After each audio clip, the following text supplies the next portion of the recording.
Bueno, ¿qué tal? Muy buenas noches. Vamos a comenzar con la ponencia. Vamos a hablar el día de hoy de un tema muy importante para todo personal de salud, en realidad, que trabaje en los distintos pues, niveles. Ya sea que estés en un puesto de salud, como en un hospital o en un centro de salud, pues uno de los problemas latentes que vemos día a día es el tema de las urgencias y las emergencias obstétricas. Bienvenido, mi nombre es Daniela Benavides, soy licenciada en obstetricia con aproximadamente, vamos a ponerle 12 años ejerciendo la profesión, tanto ya unos 3 años en la parte docente y pues un largo tiempo, un largo recorrido como obstetra también. Así que vamos a comenzar. Listo. El temario para el día de hoy es el siguiente. Pues vamos a ver todo lo que son las emergencias obstétricas, vamos a definirlos, vamos a ver las diferencias también entre una urgencia y una emergencia obstétrica, las causas de las hemorragias postparto, la regla de las 4T, las complicaciones obstétricas y no obstétricas, el protocolo de actuación en emergencias y vamos a hablar un poco acerca del traje antichoque no neumático, el TAN NASG. Entonces, estas son algunas fotos que he logrado rescatar de mi galería, donde puedes observar que acá estamos acudiendo tanto a controles prenatales en gestantes de riesgo que viven muy lejos del establecimiento de salud. Acá una atención de parto en el establecimiento de salud. Acá estamos con una gestante de alto riesgo, el cual estamos haciendo un control prenatal. Y aquí pues en una comunidad nativa, la cual quedaba más o menos a unas 6 horas de mi establecimiento de salud en aquel momento, en el cual estamos pues visitando, haciendo el trabajo como tal para la captación temprana de gestantes, ¿no? Acá también, en otra etapa de mi vida laboral, pues atendiendo a domicilio a gestantes de alto riesgo, por acá con una emergencia obstétrica, una de las muchas que he visto hasta entonces. Y pues esta foto te la muestro porque primero para decirte que las emergencias obstétricas no avisan. Las emergencias obstétricas pues se presentan de un momento a otro sin previo aviso ni tanto para la familia como para nosotros como personal de salud. Y muchas veces nosotros tenemos que pues diagnosticar de qué se trata, estabilizar y referir si es que nos encontramos en un establecimiento de salud, pues y sobre todo saber a dónde referir, porque muchas veces el establecimiento más cercano, el que tenemos si es que trabajamos en un puesto de salud o centro de salud, es un centro de salud 1-4, el cual posiblemente no tiene la capacidad resolutiva para que pueda atender nuestra emergencia y pues tenemos que derivar, ¿no? A nuestra gestante, a nuestra puérpera, derivarla a un establecimiento con capacidad resolutiva que puede ser un hospital donde la paciente pues prevengamos todo lo que es la muerte materna. ¿Listo? Entonces, dentro de las urgencias y emergencias obstétricas, hablamos de un liderazgo horizontal. El liderazgo horizontal, el cual pues incluye todo lo que es un enfoque multidisciplinario, trabajar de la mano con otros profesionales de la salud, como por ejemplo en este caso estoy acá en la foto con la bióloga de mi establecimiento de salud. ¿Por qué? Porque nosotros necesitamos el apoyo de todos. ¿Sí? La confianza en nuestros conocimientos, comunicación, coordinación, complementarnos, sobre todo que cada uno tenga un rol y un trabajo en equipo. Sobre todo, lo que yo les recomiendo de antemano es que si están trabajando en un establecimiento de salud, pues 112, en un establecimiento de salud, en un centro de salud, em, puedan tener, aunque sea simulacros de una atención de una emergencia obstétrica. ¿Para qué? Para que, sobre todo, para que al momento de que llega la emergencia, sepamos cada uno cuál es nuestra función y qué es lo que debemos hacer. Se dice que nosotros como personal de salud, ¿cómo podemos prevenir las emergencias obstétricas? Las emergencias, las urgencias, sobre todo la podemos prevenir desde la atención preconcepcional.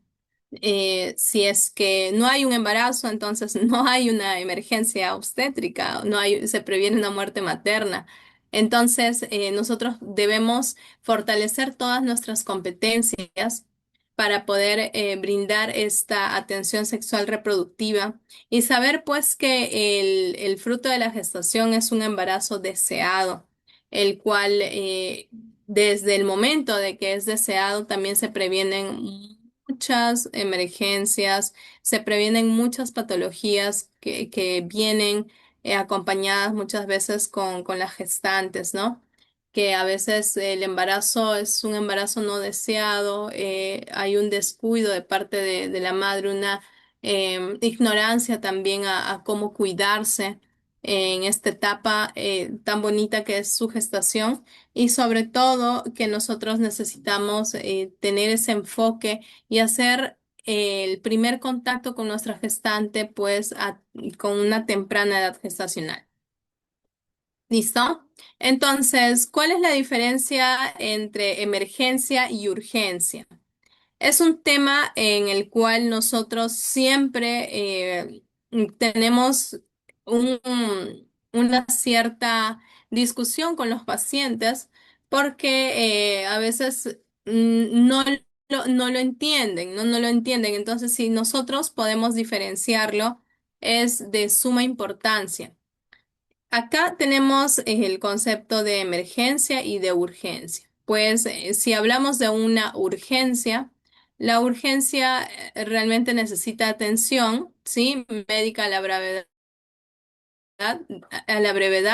pero no implica el riesgo de vida de la paciente, de nuestra gestante, ¿no? Sin embargo, en una emergencia implica riesgo de vida y se requiere atención inmediata. Acá también tenemos una diferencia entre urgencia y emergencia. Es que en la urgencia, segundo por favor,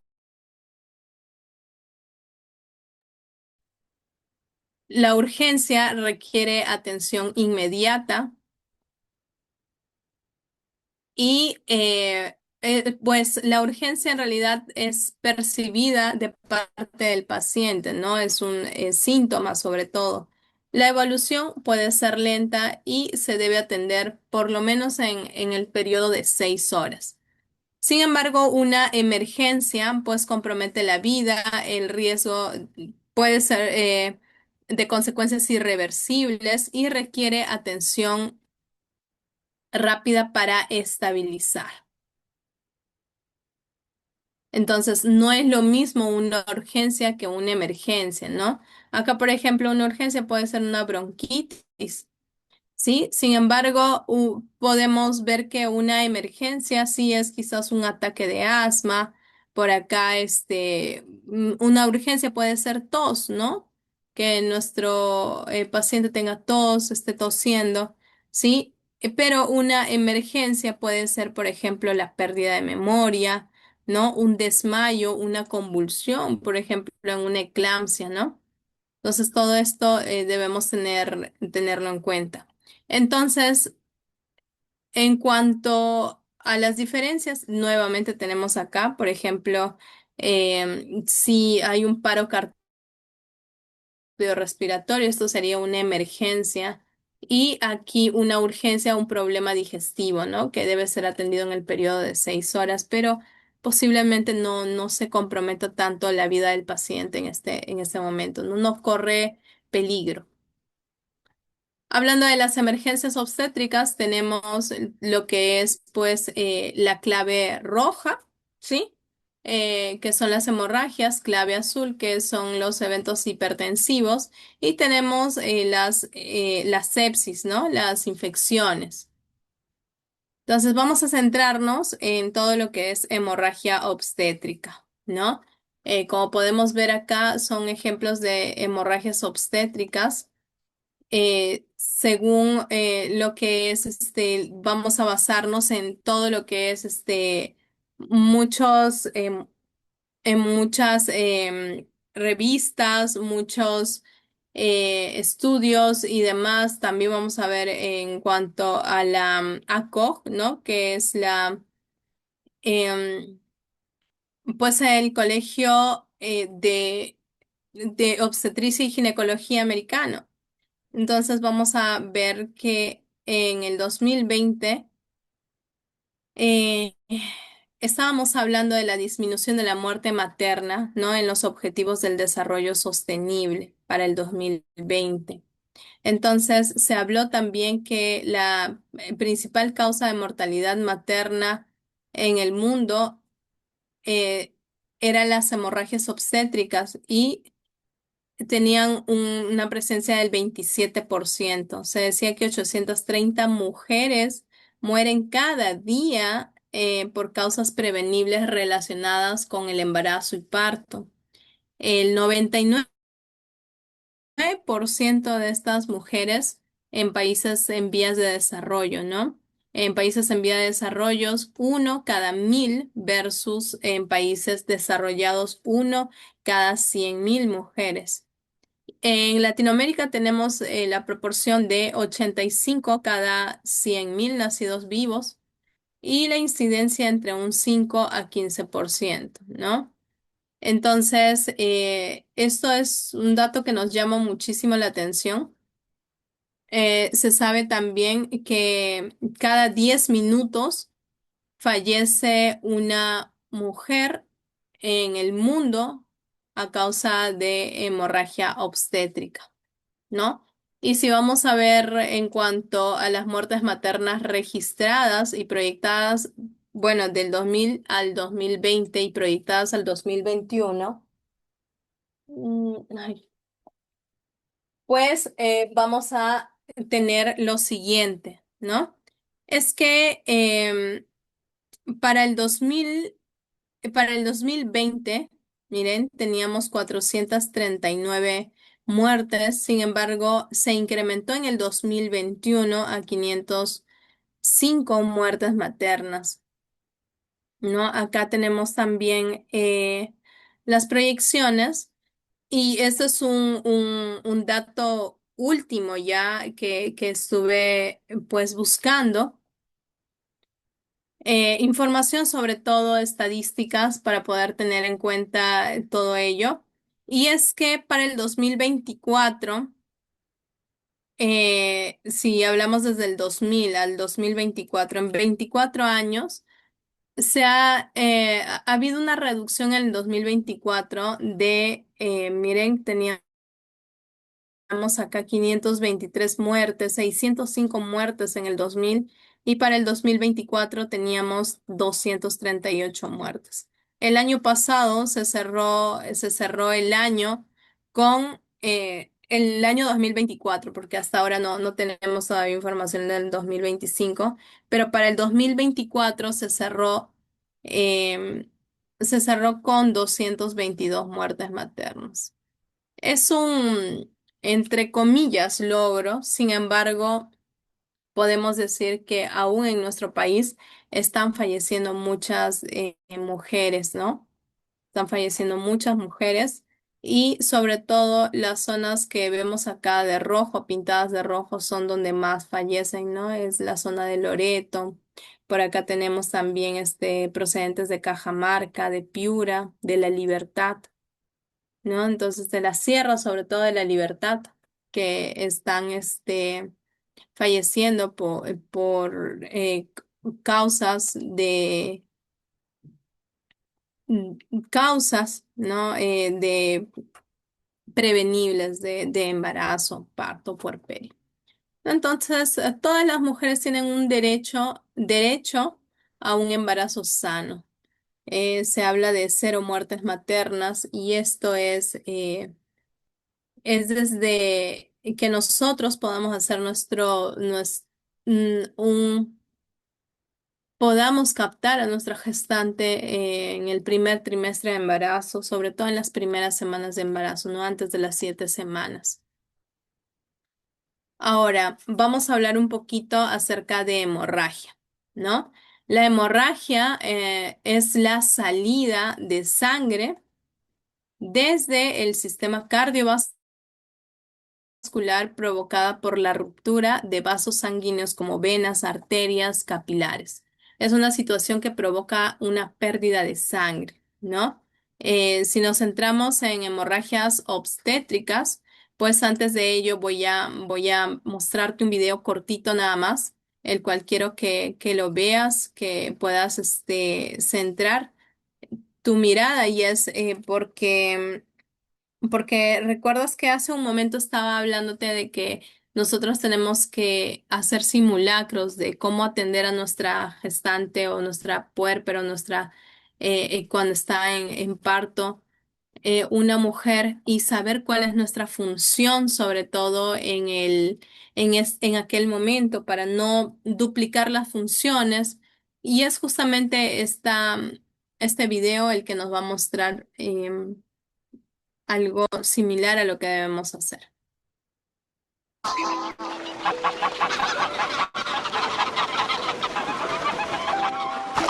Ah, si entre amigos fuéramos gansos.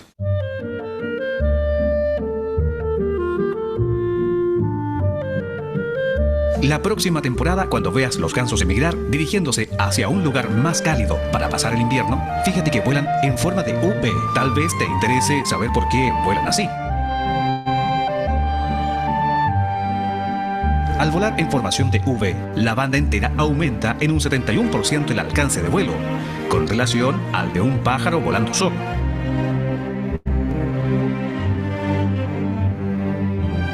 Lección 1. Compartir la misma dirección y el sentido de grupo permite llegar más rápido y fácilmente a destino, porque ayudándonos entre nosotros, los logros son mejores. Cuando un ganso sale de la formación, siente la resistencia del aire y la dificultad de volar solo. Entonces, rápidamente, retorna a la formación para aprovechar el poder de la elevación de los que están a su frente. Lección 2. Permaneciendo en sintonía y unidos junto a aquellos que se dirigen en nuestra misma dirección, el esfuerzo será menor. Será más sencillo y placentero alcanzar las metas. Estaremos dispuestos a aceptar y ofrecer ayuda.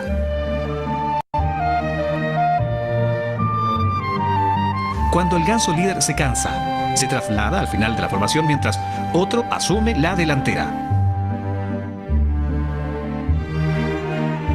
Lección 3. Compartir el liderazgo, respetarnos mutuamente en todo momento, compartir los problemas y los trabajos más difíciles, reunir habilidades y capacidades, combinar dones, talentos y recursos.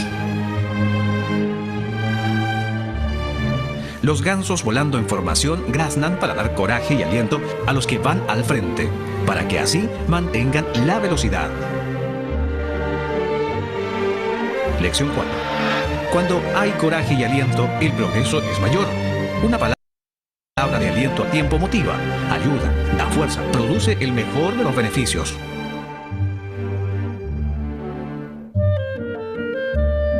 Cuando un ganso se enferma, es herido o está cansado y debe salir de la formación, otros salen de ella y lo acompañan para ayudarlo y protegerlo. Permanecen con él hasta que muera o sea capaz de volar nuevamente. Alcanzan su bandada o se integran a otra formación. Lección 5. Estemos unidos uno al lado del otro, pese a las diferencias, tanto en los momentos de dificultad como en los momentos de esfuerzo.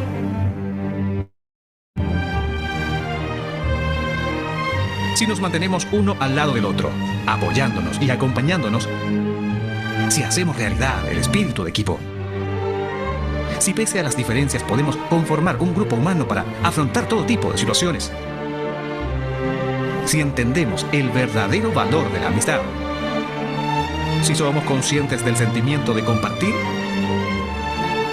la vida será más simple y el vuelo de los años más placentero.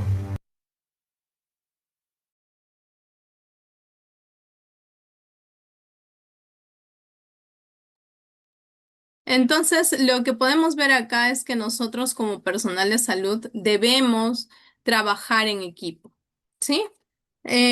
Nosotros como si estuviéramos resolviendo una emergencia, mis funciones son distintas a las que posiblemente pueda hacer un técnico en enfermería capacitado, un biólogo capacitado, pues, pero todos, o la enfermera que está capacitada, ¿no? Em, que podamos sumar para poder disminuir la muerte materna y trabajar en conjunto para evitar, ¿no? Lo que son las complicaciones en las emergencias obstétricas. Entonces, yo siento que se debe hacer siempre simulacros. Nosotros como obstetras, nuestro rol es hacer simulacros para que cuando tengamos una emergencia obstétrica de cualquiera sea la índole, se pueda resolver. Les cuento un caso particular, es que hace un tiempo atrás en mi establecimiento de salud llegó una puérpera de aproximadamente 17 días de parto domiciliario. Era de una comunidad nativa distinta a la que yo trabajaba, pero la obstetra, en este caso, como era Navidad, salió sus días libres, era la única obstetra, entonces el técnico también, no sé qué pasó, pero salió del establecimiento de salud, me parece atender a un paciente que vivía en otra comunidad nativa que le pertenecía, ¿no? A su jurisdicción y decidió eh, la mujer dar a luz en su casa. Fue un parto prematuro y ya sabemos que en un parto prematuro pues a veces hay retención de restos placentarios durante todo este tiempo. La puérpera no acudió a ningún control, no se le hizo ningún seguimiento.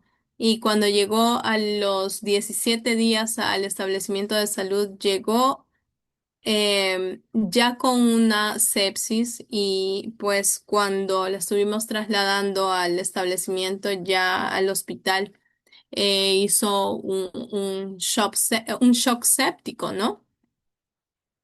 A pesar de que, bueno, tenía un leve sangrado, ya tenía petequias, tenía todos los signos de un shock y sabíamos que era un evento en el cual posiblemente la puérpera iba a fallecer, ¿no? Dejó 3 niños en orfandad, algo que se pudo posiblemente prevenir, pero a veces nuestras barreras culturales y también la desinformación en nuestros pacientes y también el no acudir oportunamente al establecimiento de salud o nosotros de nuestra parte hacerle un seguimiento, ocasionaron todos estos eventos que al final tuvieron un desenlace fatal en nuestra paciente.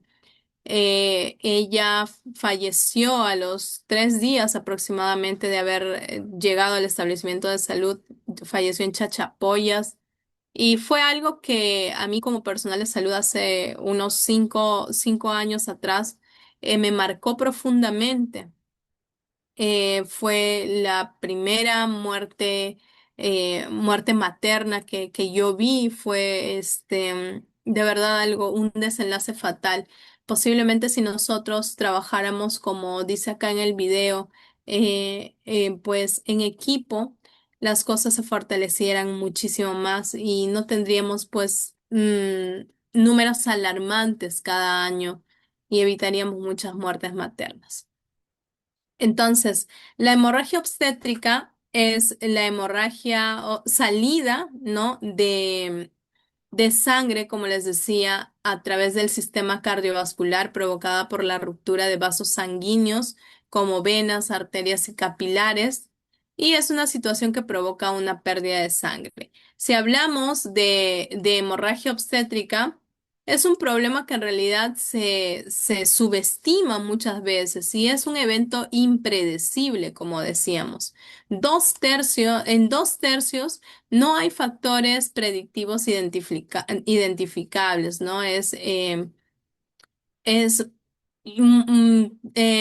multifactorial. Podemos decir que que no se sabe la causa, ¿no?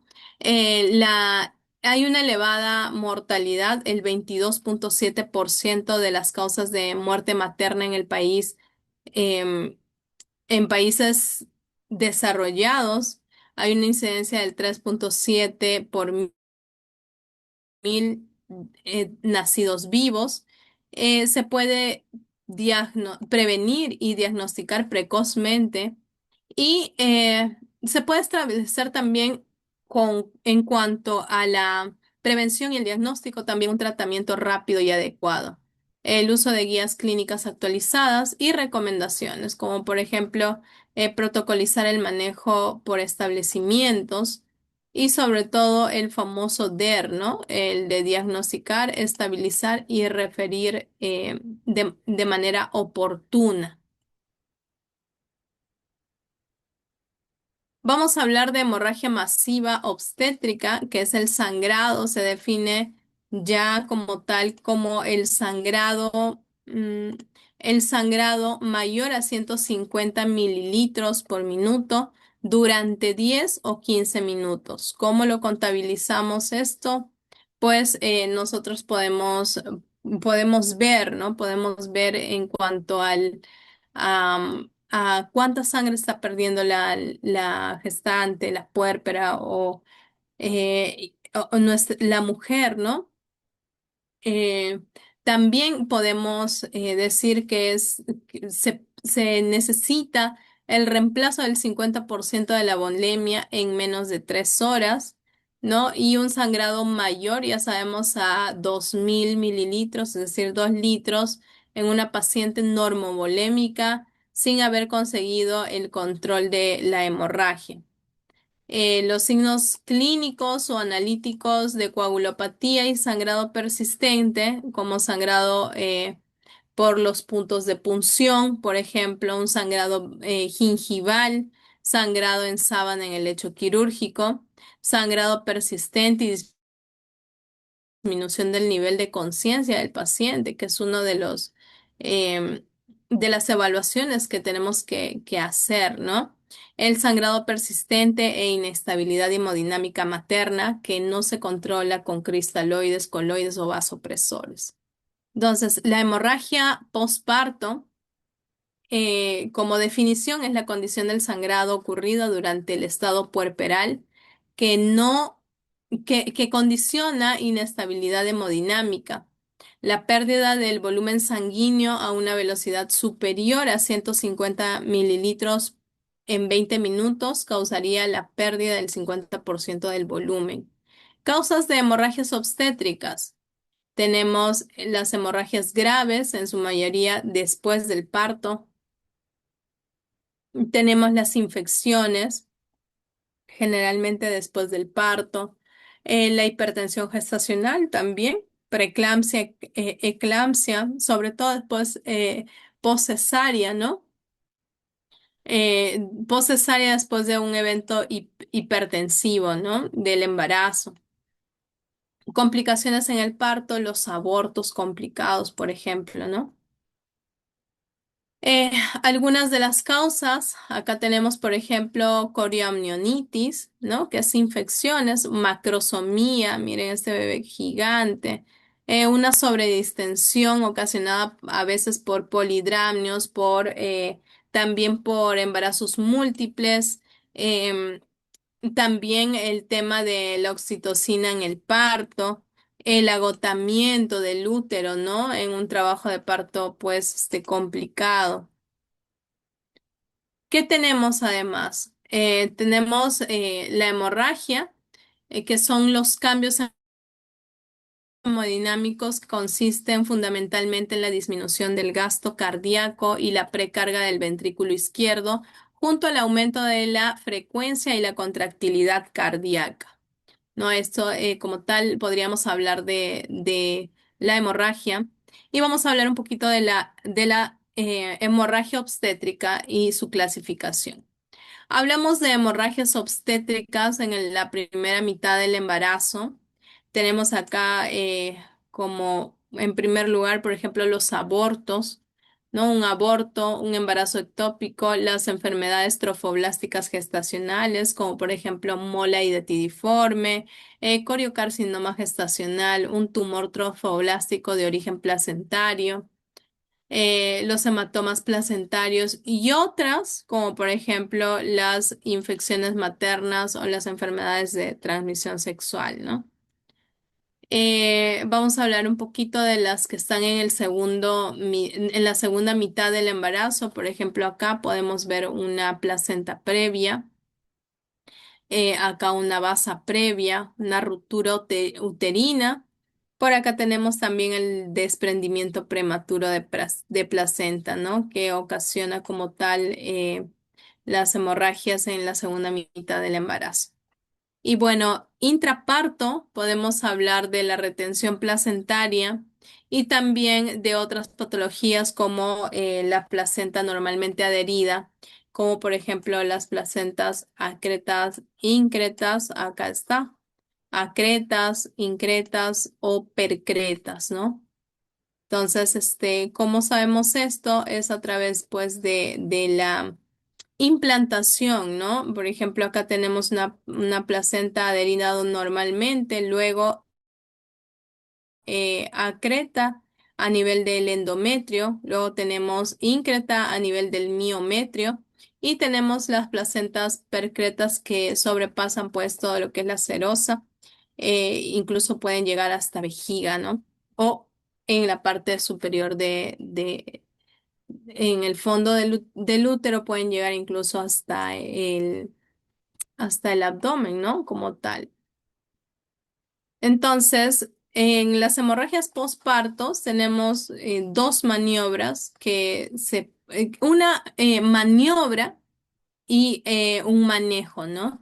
La primera es que para eliminar los coágulos y prevenir lo que es una hemorragia, tenemos que después, en el tercer periodo del parto, hacer la comprensión bimanual, ¿no? Externa del útero, que nos va a prevenir muchísimo en cuanto a las complicaciones, una hemorragia, la eliminación de loquios, ¿no?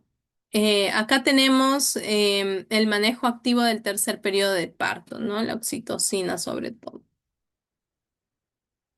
También hablamos de la hemorragia postparto, ¿no? Hemorragia mayor a 500 cc, también hemorragia ya mayor a 1 litro con relación al peso corporal y el nivel de hemoglobina previo en la gestante, ¿no?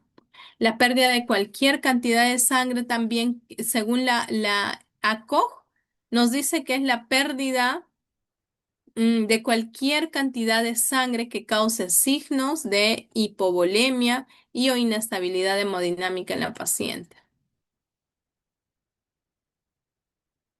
Entonces, cuando hablamos de hemorragia, nosotros tenemos que basarnos también en cuanto al índice de shock, ¿sí? El índice de shock nos dice que debe incluir lo que es la pérdida de sangre más los signos clínicos de cambios cardiovasculares tras el parto. Muy importantes en el índice de shock es la frecuencia cardíaca sobre la presión arterial sistólica.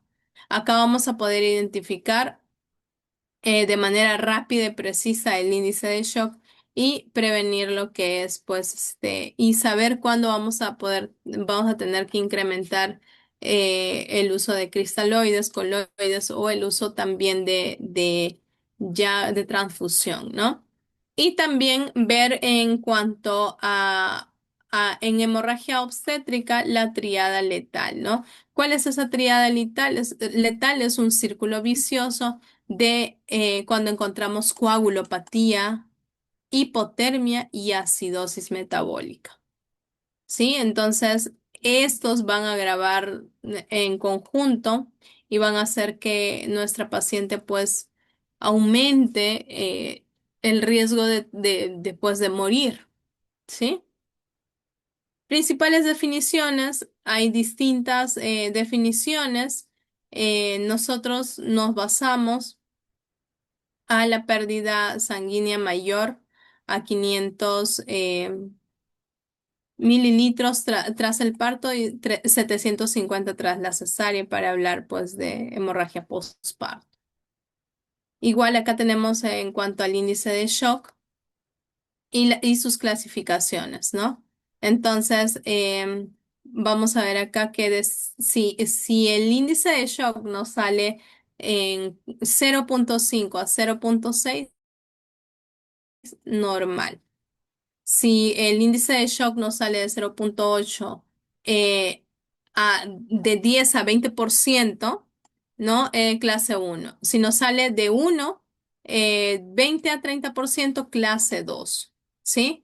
Y si nos sale 1,1, clase 3 y también tenemos shock clase 4 de 1,5 a 2, ¿no? Entonces hay que tenerlo en cuenta. Las principales definiciones, acá tenemos clase uno, clase 2, clase 3 y clase 4, sobre todo para el manejo de VASP, ¿no? En cuanto a todo lo que tiene que ver con las definiciones ya hospitalarias.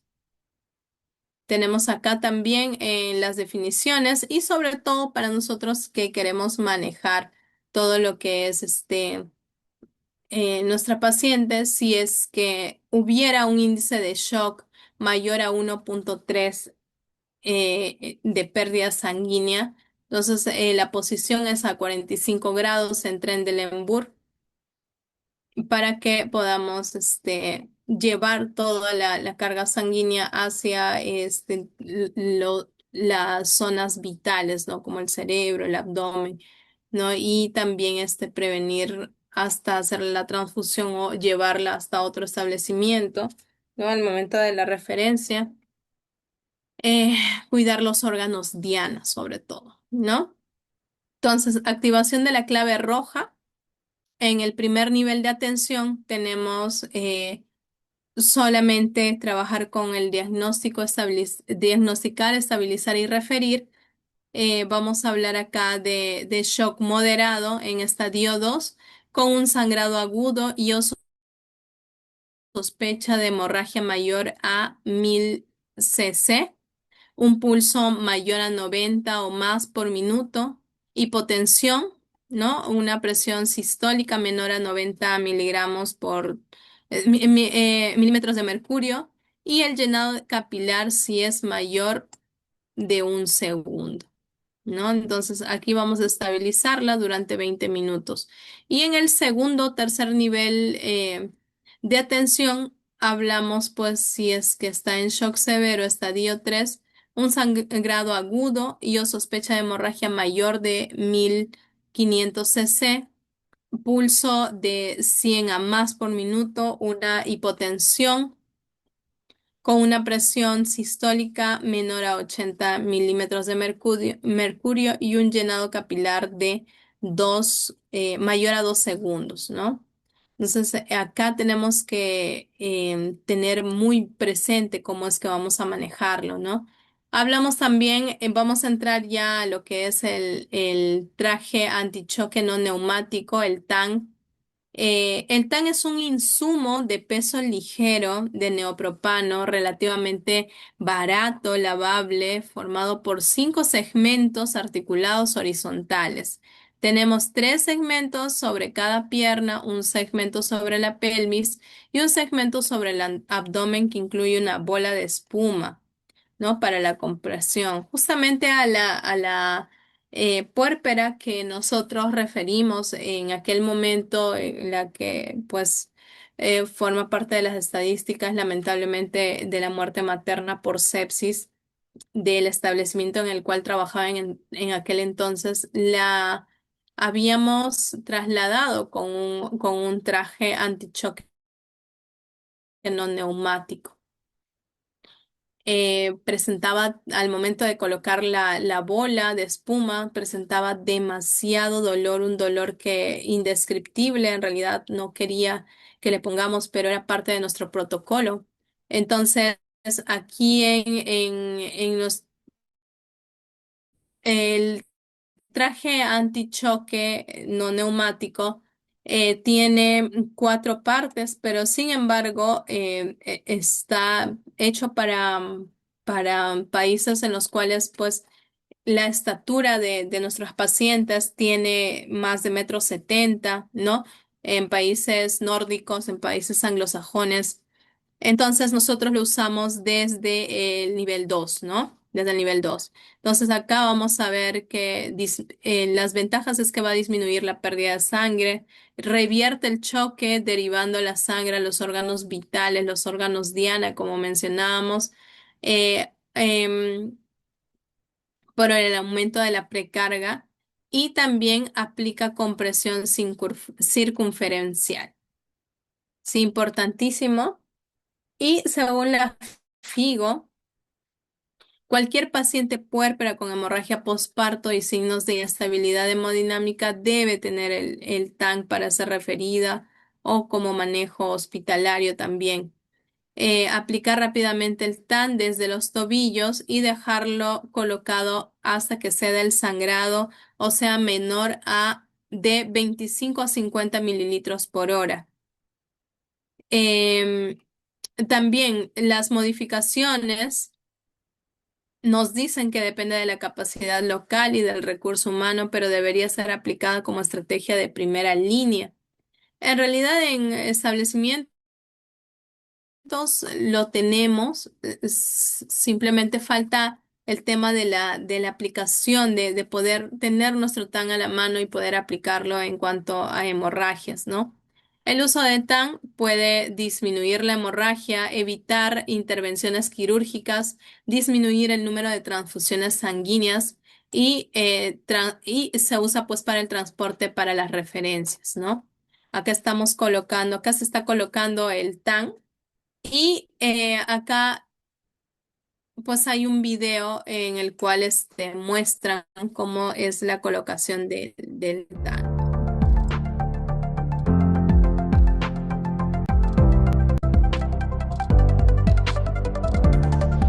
Soy el doctor Romeo Castillo, el doctor Cader Álvarez, el día de la hemodinámica y el manejo de la referencia adecuada de la paciente, el cual se pone principalmente en la parte inferior del cuerpo de la mujer en el momento de la hemorragia por parto. Vamos a ver. Es el elemento inicial.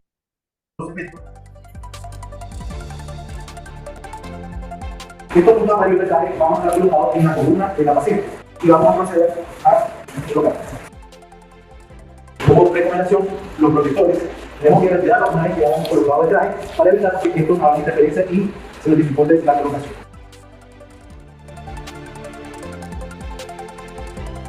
Vamos a proceder a cerrar segmento 1. Segmento 1. Segmento 2. Segmento 2. Segmento 3. Segmento 3. Una vez que vamos al segmento 3, tenemos que asegurarnos de que la rótula esté libre para que podamos hacer una presión y podamos realizar maniobras como es la rotación de carro, prevalecer cualquier trauma que haya tenido la paciente a este nivel. Continuamos. Segmento 4. Y vamos al último segmento, el segmento 5 y 6. Segmento 6. De esta forma ya colocamos el traje. Una vez colocado el traje, uno de los signos que el traje bien colocado es que vamos a hacer una reunificación celular. Vamos a quedar más de 24 horas para iniciar el retiro, siempre y cuando tengamos una certeza de que Entonces acá nos están enseñando a ver signos de ingurgitación yugular y también el tema de antes del retiro, esperar hasta 24 horas antes del retiro, verificar que los signos vitales estén normales y que haya cesado el sangrado, ¿no? Con el TAN se traslada a la paciente, ¿no? Y el retiro del TAN puede ser incluso de forma segura durante más de 48 horas. Se puede usar el TAN ¿no? Por más de 48 horas, la mayor causa de morbilidad y mortalidad prematura e inapropiada suspende. Vamos de nuevo. La mayor causa de morbilidad y mortalidad es la prematura e inapropiada suspensión de contrapresión externa, ¿ok? Es decir, sacar bruscamente el TAN, ¿no? Si es que está puesto en la paciente, tenemos que ir verificando y vamos retirando poco a poco también, ¿no? De acuerdo a los segmentos, vamos retirando primero los segmentos de la pierna, ¿no? El segmento 2, el 3, así sucesivamente. Debe ser retirado en un establecimiento donde sea posible el tratamiento definitivo de la paciente, ¿no?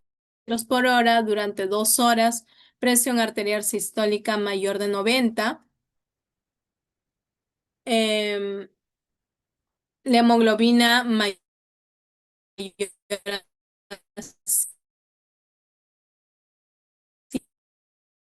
Se comienza con el segmento 2, ¿no? Porque como les digo, es para personas más altas, se pone el segmento 1. Si no, desde el 2 nosotros comenzamos porque nuestras pacientes son de estaturas menores a 1,70 m, ¿no? Entonces aquí esperar 15 minutos, controlar la presión arterial y el pulso.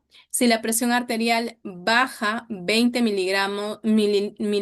milímetros de mercurio o el pulso aumenta en 20 latidos después de retirar un segmento, cerrar nuevamente todos los segmentos para aumentar la tasa del fluido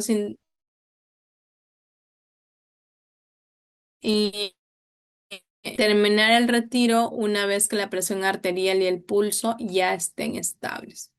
Acá vemos, miren, como les digo, a partir del segmento 2, sí, el segmento 1 está adentro, en realidad la ponemos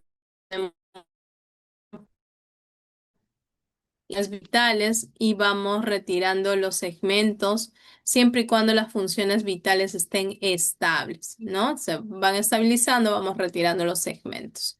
Sí, entonces el almacenamiento del TAN también es sencillo de realizar el manejo de la hemorragia postparto con TAN y con el balón de Bakri. Aquí estamos viendo un TAN y el balón de Bakri.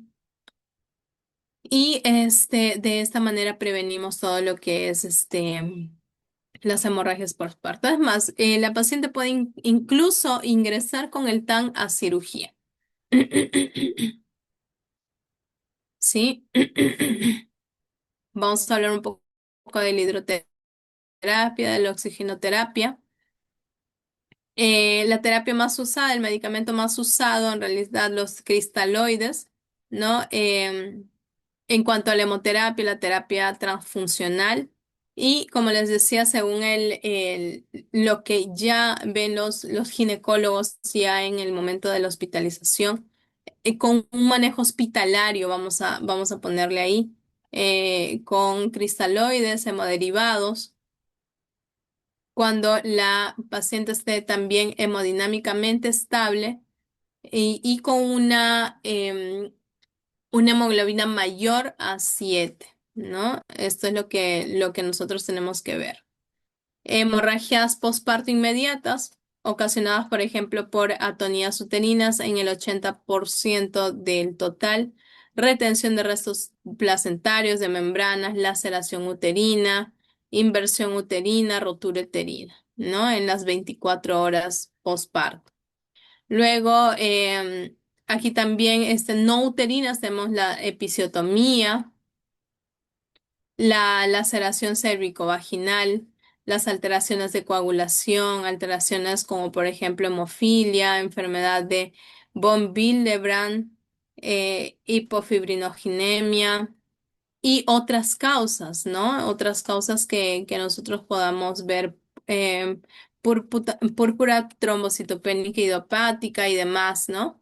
Entonces, acá también después, ya las tardías, hablamos aquellas que se dan de 24 a 6 semanas, ¿no? Como retención de restos placentarios, endometritis, subinvolución uterina, pólipo placentario, también enfermedad trofoblástica placentaria, y aquí vemos una endometritis, ¿no?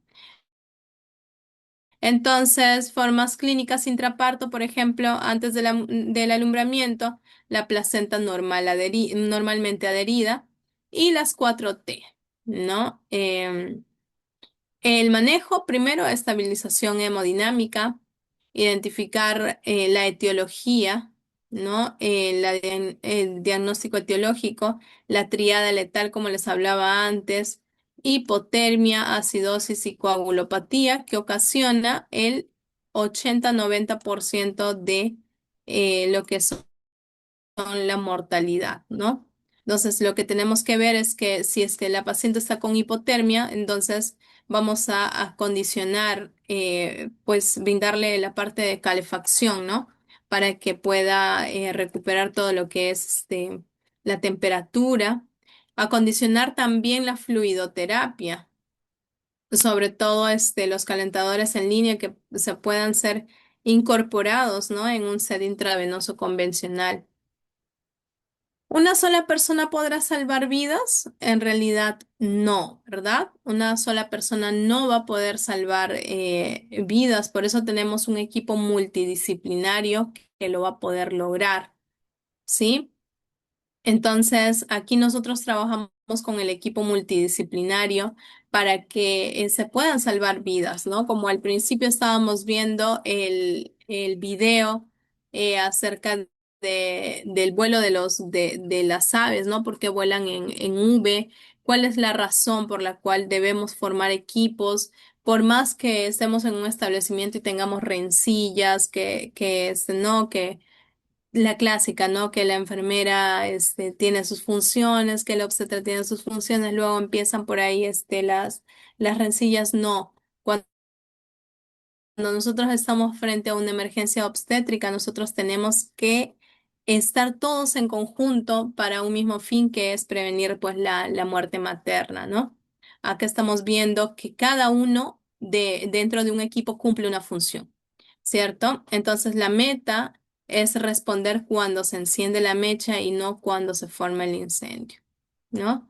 Entonces, como tal, todos podemos tener una emergencia obstétrica dentro de nuestro establecimiento de salud. Y como al principio decía, es hacer un simulacro para poder saber desde antes, cuando se presenta una emergencia, qué función cumple cada uno de nosotros dentro del establecimiento de salud, ¿no? Entonces, aquí hablamos también de las 4T, tono, trauma, trombina y el tiempo, ¿no? Tejido también, para poder ver cuál es la etiología, hacer pues esta parte de saber por qué se está ocasionando una hemorragia, ¿no?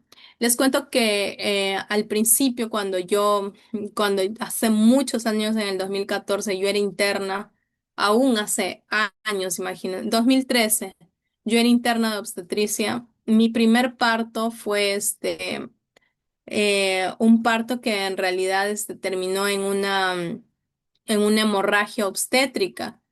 Y en realidad, buscaban razones por las cuales la puérpera estaba sangrando, se había chocado en realidad, y buscaban arriba, buscaban útero, veían por qué, y total que al momento de hacer la especuloscopía había un desgarro de cuello uterino, pero que se había ido muy, muy adentro.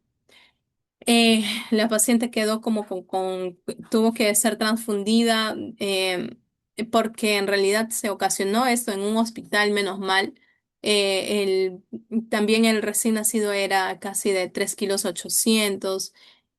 Todo esto ocasionó pues un desgarro, y vamos a decir que si es que no hubiésemos visto pues la etiología de dónde habría venido, ¿no? De dónde hubiera venido el sangrado, imagínense nuestra paciente, pues si no hubiésemos actuado rápido pudiese haberse muerto, ¿no? Entonces, todo esto nosotros debemos tenerlo, ¿no? Tenemos que identificar rapidísimo, ¿no? Tenemos por lo menos un minuto para poder nosotros verificar, hacer la anamnesis, poder revisar, hacer todo lo que es también la revisión. No olvidemos de revisar el canal de parto, ¿no?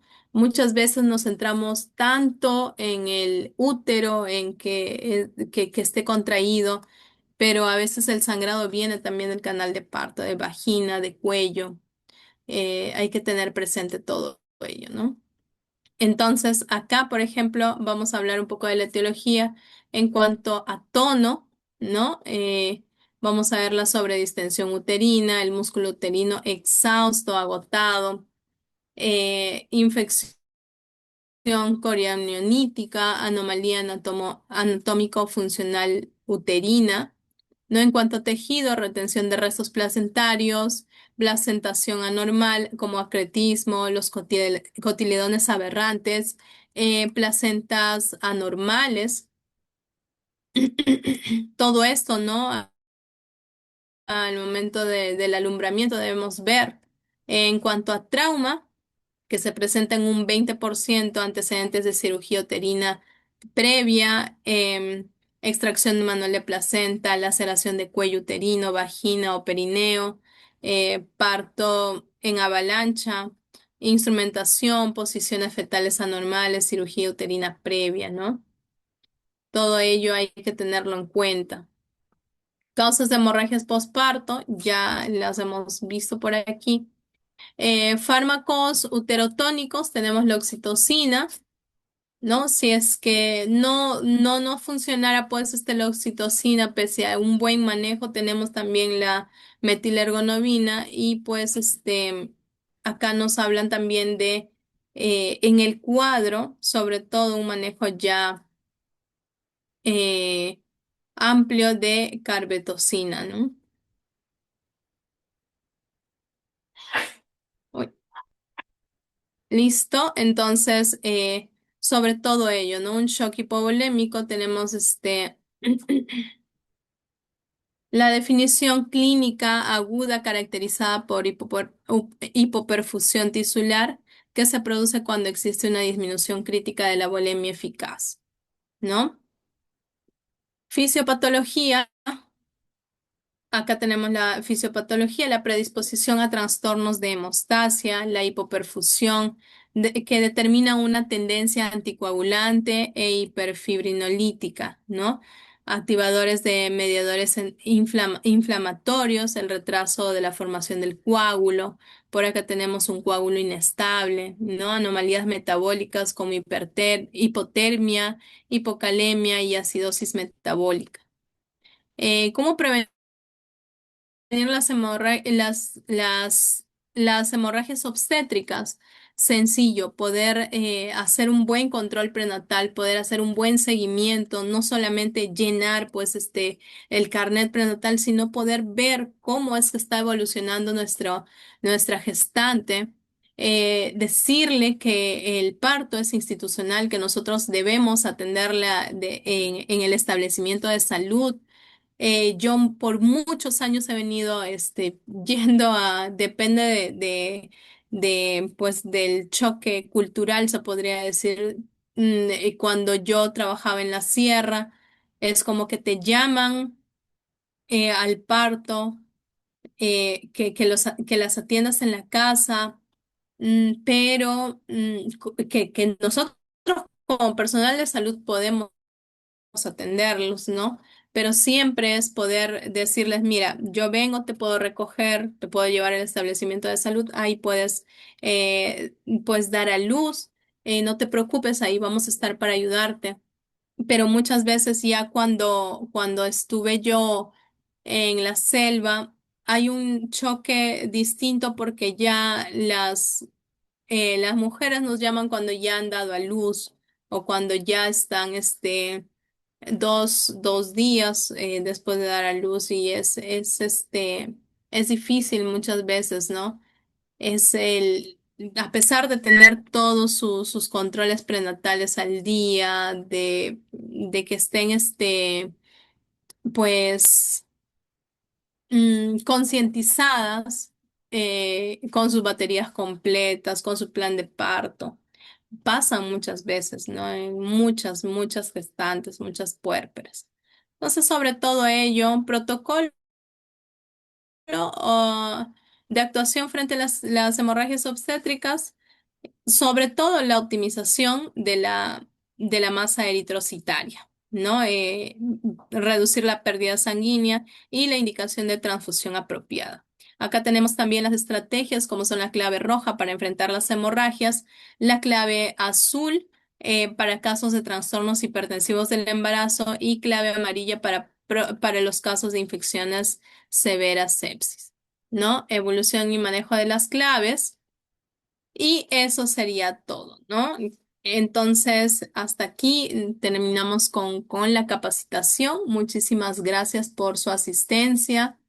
Hemos terminado hasta aquí todo lo que es urgencias y emergencias obstétricas. Si hubiera alguna pregunta, igual voy a compartir como tal la ponencia y también voy a compartir una pequeña autoevaluación para que puedan resolverlo ya para que puedan tenerlo ahí. ¿Listo? Entonces, hasta aquí. Un gusto y